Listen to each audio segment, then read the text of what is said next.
खासदारांसाठी litmus taste होती का? कारण ज्या प्रकारे ज्या चर्चा सुरू आहेत त्या चर्चांमध्ये 5 खासदार न येणं, एक ऑनलाईन उपस्थित राहणं. एक लक्षात घ्या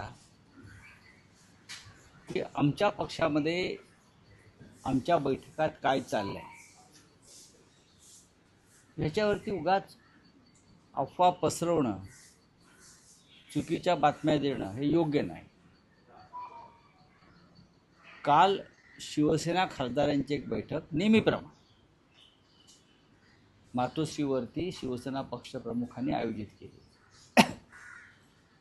अशा बैठका नेहमी होत असतात. त्या बैठकीला मुंबईतले 3ही खासदार उपस्थित होते. अरविंद सावंत होते, अनिल देसाई होते, संजय दिना पाटील होते आणि नाशिकचे खासदार राजाभाऊ वाजे हे उपस्थित होते प्रत्यक्ष. उर्वरित 5 खासदारांशी आधीच चर्चा झाली होती आणि त्यांच्या अडचणी ज्या आम्ही समजून घेतल्या होत्या आणि त्या अडचणी योग्य होत्या.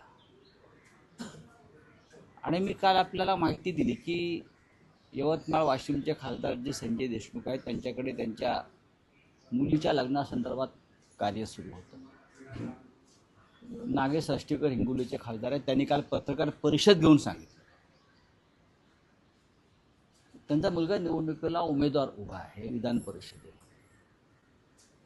ओमराजे निंबाळकर यांचा मुलगा वय वर्ष 10 हा दीनानाथ मंगेशकर रुग्णालय पुण्यात गेल्या काही काळापासून उपचार घेतो. 10 वर्षाचा मुलगा.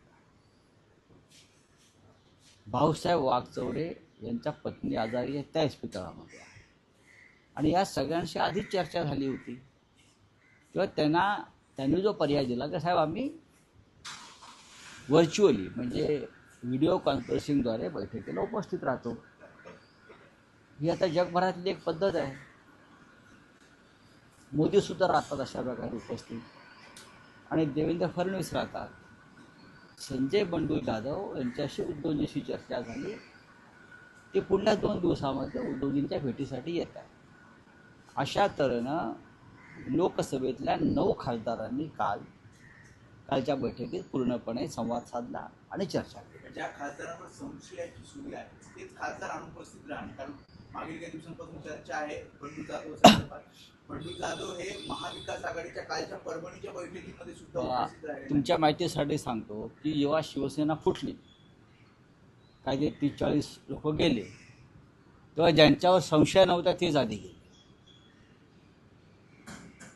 संशय असणं किंवा नसणं हा इथे विषयच नाही ना. कोण म्हणते संशय कोण ठेवणार आणि कोणी ठेवायचा?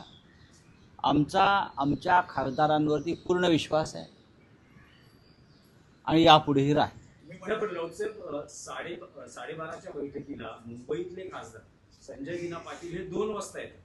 ते वेगवेगळी कारणे देतात. आम्हाला सांगतात की माझ्या कारचा अपघात झाला होता. कदाचित पक्षाला त्यांनी कारण सांगितलं की कुठच्या मयत यात्रेत. बरं ही काय चर्चेची जागा आहे का इथे? नाही बघा जी काही सांगितली ते असं आहे की पत्रकारितेतले हे प्रश्नोत्तर नाही आहे. त्यांनी काय कारण दिलं, मी काय कारण द्यायचं. त्यांच्या गाड्यांना अपघात झाला हे खरं आहे. ते ठाण्यातील एका दुःखद प्रसंगातून घाईघाईत येण्यासाठी निघाले आणि गाड्यांना अपघात झाला हे सत्य आहे. ह्याच्यावर तुम्हाला शंका घेण्याचं कारण नाही. ते पक्षाबरोबर एकनिष्ठेने काम करत आहेत. ते आले काल धावत पक्षात बैठकीला. त्यात तुम्हाला कशा करता एवढं अस्वस्थ वाटण्याचं कारण? ते आले म्हणून तुम्हाला वाईट वाटतंय का? बैठकीला नाही ते बैठकीला हे सगळे खासदार उपस्थित राहिले याच्याबद्दल काही पत्रकारांच्या काही पोटामध्ये काही अडचणी निर्माण झाल्यात का? त्यांनी सांगायला पाहिजे की बाबा ते कसे काय आले, आम्हाला आमच्या बातम्या गेल्या. नाही राऊत साहेब आम्हाला काहीच अडचण नाही. एक मिनिट थांबा. आम्हाला काहीच अडचण नाही. पण हे खासदार शिंदेबरोबर स्वतः दिसतात. त्यांच्या बैठकांमध्ये दिसतात. त्यांच्या मंत्र्यांनी ठेवलेल्या स्नेहभोजनाला दिसतात. शिंदे त्यांच्या प्रकृतीच्या शिंदेच्या दिसतात. असं सगळं असताना संभ्रम निर्माण करण्यासाठी अशा प्रकारे संभ्रम निर्माण करण्यासाठी शिंदे किंवा भाजपचे लोक असे उपद्व्याप करत असतात. या क्षणी हे सगळे खासदार शिवसेनेबरोबर आहेत. त्याच्यामुळे काय तुमचं जे कुठलं ऑपरेशन वगैरे होतं टायगर हा, ऑपरेशन ते- टायगर ते आणि फुस- त्याला तुम्ही टायगर गुड ऑपरेशन आता आम्ही ऑपरेशन वुल्फ करू ना. म्हणजे नक्की काय ऑपरेशन वुल्फ होतं ना. टायगरचं ऑपरेशन कसं करणार तुम्ही मला सांगा. वाघ तुम्हाला हात लावू देईल काय? वाघाला तुम्हाला आधी गुंगीत आणावं लागतं, ते लांबून इंजेक्शन वाघाला घाबरतात, लांबून एक इंजेक्शन मारावं लागतं गुंगीचं. मग तो वाघ आहे का, डोळे उघडलेत का वगैरे बघून मग जाऊन त्याला त्याचे पाय बांधावे लागतात. हे शक्य नाही आमच्याकडे. पण ते वाद दुरावा ठेवून आहे पक्षप्रमुखांपासून अजिबात नाही. अजिबात नाही. वर्धापन वाघ मोकळा जंगलामध्ये फिरतायत. वर्धापन दिन जवळ येतोय, शिवसेना साठीत आहे. आता काय वर्धापन दिनाचं काय काय 19 जूनला शिवसेनेचा वर्धापन दिन हा षण्मुखानंद हॉलमध्ये साजरा होईल नेहमीप्रमाणे. हिरक महोत्सव आहे. 60 वर्ष होतात शिवसेनेला. आणि त्यानिमित्तानं आम्ही काही कार्यक्रम ठेवलेले आहेत. त्यातला एक कार्यक्रम जो आहे फार सुटसुटीत कार्यक्रम आहे,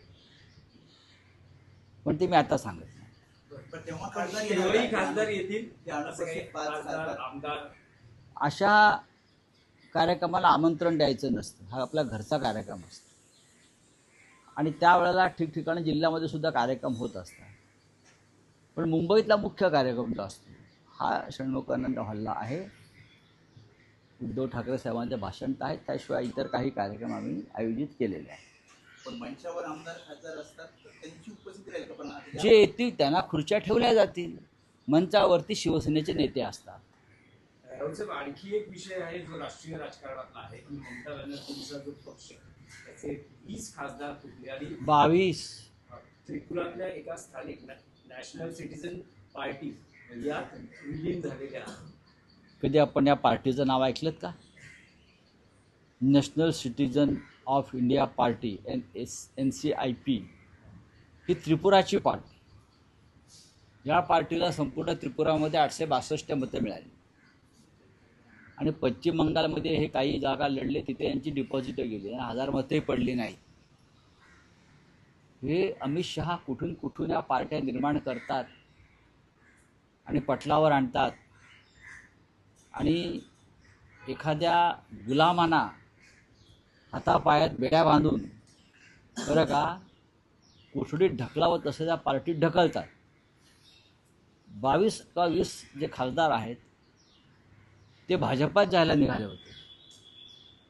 त्यांना NCIP नावाच्या कुठल्या तरी एका पार्टीत अमित शहानी ढकलून दिलेलं आहे. विरुद्ध ढकलल्यासारखं. याच्यामुळे एक झालं, पार्टी मर्ज झाल्यामुळे तृणमूल काँग्रेसवरचा त्यांचा दावा आणि चिन्हावरचा दावा हा संपलेला आहे, जे महाराष्ट्रामध्ये व्हायला पाहिजे होतं. पण न्यायालयात इथे एक न्याय वेगळा लागला आहे आणि पश्चिम बंगालमध्ये वेगळी घटना घडलेली आहे. मर्जिंग करणं किंवा विलीन होणं हाच एकमेव पक्षांतराला पर्याय आहे. महाराष्ट्रामधलं जो काही स्वतःला शिवसेना म्हणून घेणारा गट आहे तो बेकायदेशीर असं आम्ही त्यासाठीच म्हणतो. तो पूर्णपणे बेकायदेशीर. तृणमूलमध्ये 60 पेक्षा जास्त खासदार फुटलेले आहेत. इकडे शिवसेनेचे एवढे फुटले नव्हते आमदार, आणि 20 पेक्षा जास्त खासदार फुटलेले आहेत. तरी त्यांना एका पक्षामध्ये विलीन व्हावं लागलं आपल्या खासदारका वाचवण्यासाठी. आणि महाराष्ट्रामध्ये तुलनेत कमी आकडा असताना सुद्धा आजही ते शिवसेना म्हणून मिरवत आहेत. हे दुर्दैव आहे. याचं कारण असं आहे, महाराष्ट्राच्या नेत्यांचा दिल्लीमध्ये पैशांचा ओघ जास्त गेला. पश्चिम बंगाल तुलनेत गरीब राजकारणी असल्यामुळे, तिथे कोणी एकनाथ शिंदे नसल्यामुळे, तिथे समृद्धी महामार्ग निर्माण झाला नसल्यामुळे किंवा अन्य त्यांच्याकडे ULC खातं नसल्यामुळे ते त्या पद्धतीनं दिल्लीत आणि न्यायव्यवस्थेमध्ये किंवा निवडणूक आयोगामध्ये पैशाचा ओघ वाहू शकले नाही. त्याच्यामुळे त्या गरीब बिचारांना, आमदार खासदारांना कुठल्या तरी NCIP पक्षात ढकलून भाजपवाले मोकळे झाले. जर त्यांच्याकडे तेवढे पैसे असते आणि पैशाचा वापर झाला असता तर तृणमूल पक्ष आणि चिन्हही त्यांना मिळाला असता. पण हा जो निर्णय घेतला आहे मर्जरचा, याचा आमदारकी शिवसेनेला भविष्यात कायदेशीर लढाई ही पहिल्या दिवशीच आमची सुरू झाली आणि तेव्हाच आम्हाला विजय मिळाला पाहिजे होता. तेव्हाच तृणमूल फुटेपर्यंत वाट बघायची गरज नव्हती. तृणमूलच्या इतक्या आमदारांनी आणि खासदारांनी त्यांची खासदारकी वाचवण्यासाठी एका अशा पक्षात प्रवेश केला ज्या पक्षाचं अस्तित्वच नाही. पण या इथे मात्र तुम्हाला मूळ शिवसेना आणि मूळ चिन्ह दिलं, मूळ राष्ट्रवादी काँग्रेस आणि त्यांचं चिन्ह दिलं. हे देशाच्या न्यायव्यवस्थेतली, कायद्यातली आणि निवडणूक आयोगातली ही तफावत पहा न्याय देण्याची. एकनाथ शिंदेंना पुन्हा एकदा शासकीय कामांमधनं डावलले. नाही, मला माहीत नाही. मी अंतर्गत युद्ध तुमच्या माहितीसाठी म्हणतो, अशा गोष्टीसाठी मी इथे उभा नाही. काही मोठा विषय असेल तर मी नक्की बोलेन तुमच्याशी. हे आता कोणाला कुठे मंत्रिमंडळात डावललं, कोणाला खुर्ची दिली नाही, कोणाला पाण्याचा ग्लास दिला नाही, बरं का, शिंदेला पिळाला लिंबू दिला नाही, हे काय माझं काम नाही ना. RSSचा विषय यापूर्वी दत्तात्रय भुजबळ म्हणाले होते की पाकिस्तानशी संवाद आपला कायम राहिला पाहिजे, अगदीच तोडून चालणार नाही. काल सरसंघचालकही तेच म्हणाले की मग आता हे जे एक कोणते नारायण तातू राणे यांचे एक चिरंजीव आहेत मंत्री, काय त्यांचं नाव, नितेश राणे, हां, ते नेहमी ह्याला पाकिस्तानी, त्याला पाकिस्तानी, हा पाकिस्तानी, तो पाकिस्तानी म्हणतात. मग आता ते मोहन भागवतना पाकिस्तानी म्हणणार का? पाकडे बिकडे काय म्हणा, नाही हिंमत असेल तर. आम्ही असं म्हणत नाही की पाकिस्तानबरोबर चर्चा व्हायला पाहिजे, आम्ही म्हणतो पाकिस्तानला चिरडून टाकलं पाहिजे, ही शिवसेनेची भूमिका आहे. आता मोहन भागवत म्हणतायत किंवा संघ परिवार म्हणतोय, त्यांच्याशी चर्चा व्हायला पाहिजे. मग महात्मा गांधींची हत्या का केली या लोकांनी? इतर लोकांना तुम्हाला पाकडे बिकडे किंवा पाकिस्तानी वगैरे का बोलण्याचा अधिकार आहे? तुम्ही सगळेच पाकिस्तानी आहात ना. तुम्ही ऑपरेशन सिंदूरमधून माघार घेतली तेव्हाच तुम्ही पाकिस्तानी झाला, हे सांगतो मी. तेव्हाच भाजपा पाकिस्तानी झाला. ज्या क्षणी तुम्ही दबावाखाली आंतरराष्ट्रीय पाकिस्तान विरुद्धचं ऑपरेशन सिंदूरमधून सपशेल माघार घेतली तेव्हाच तुम्ही पाकिस्तानी झालेला आहे. चला, धन्यवाद.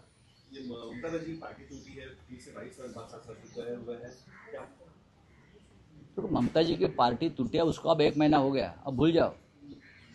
अब वो जो पार्टी है जो बीजेपी में शामिल होना चाहती थी, उनके वो सांसद और उनके कोई 50-60 MLA, वो एक ऐसे पार्टी में उनको ढकल दिया है अमित शाह और शुभेंदु अधिकारी ने, जिस पार्टी का कोई इस देश में और पश्चिम बंगाल में अस्तित्व ही नहीं है. कोई नेशनलिस्ट ऐसा कोई नाम है पार्टी, नेशनलिस्ट इंडिया पार्टी, कौन सा, मैंने तो कभी नाम सुना नहीं. अभी मैं पढ़ रहा था कि उस पार्टी को पूरी त्रिपुरा की पार्टी है. उस त्रिपुरा की पार्टी में लोकसभा में कुल मिलकर 800 वोट मिले हैं, और पश्चिम बंगाल में भी लड़े थे कुछ जगह, तो सब जगह पे उनका डिपॉजिट गया है. ऐसे पार्टी में ये गुलामों को, बेईमान लोगों को ढकल दिया. ये लोग अपने पार्टी में भी नहीं ले रहे, पार्टी मर्ज कर दी. अब तृणमूल का अस्तित्व ही नहीं रहा उनके पास. कोई असली तृणमूल रहेगी ममता दीदी के पास, उनका चिन्ह भी रहेगा.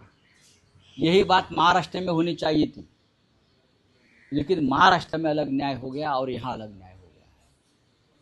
लेकिन अब उनको पता चलेगा, जो छोड़कर चले गए ना तृणमूल कांग्रेस, कि असली बीजेपी क्या है. अब डिलिमिटेशन बिल में उनका इस्तेमाल किया जाएगा, उनसे वोट लिए जाएंगे और उनको वापस दरकिनार किया जाएगा. जो अशोक गहलोत कह रहे हैं कि इंडिया अलायंस में राहुल गांधी को पीएम का चेहरा बना जाए, आपको इस बारे में क्या लगता है? मुझे भी यही लगता है, उद्धव ठाकरे जी को भी यही लगता है, हमारे पार्टी को भी यही लगता है कि एक चेहरा प्राइम मिनिस्टर का होना चाहिए, और वो चेहरा लेकर हमको लोकसभा चुनाव में जाना चाहिए. तो ही हमको मोदी के साथ हम टक्कर दे सकेंगे. एक चेहरा चाहिए, विदाउट फेस हम चुनाव कैसे लड़ेंगे? लोग पूछेंगे तुम्हारा प्राइम मिनिस्टर का कैंडिडेट कौन है, तो हम क्या बताएंगे? हमको बताना होगा ये हमारा कैंडिडेट है, ये हमारा प्राइम मिनिस्टर बनेगा. चलो. चाइना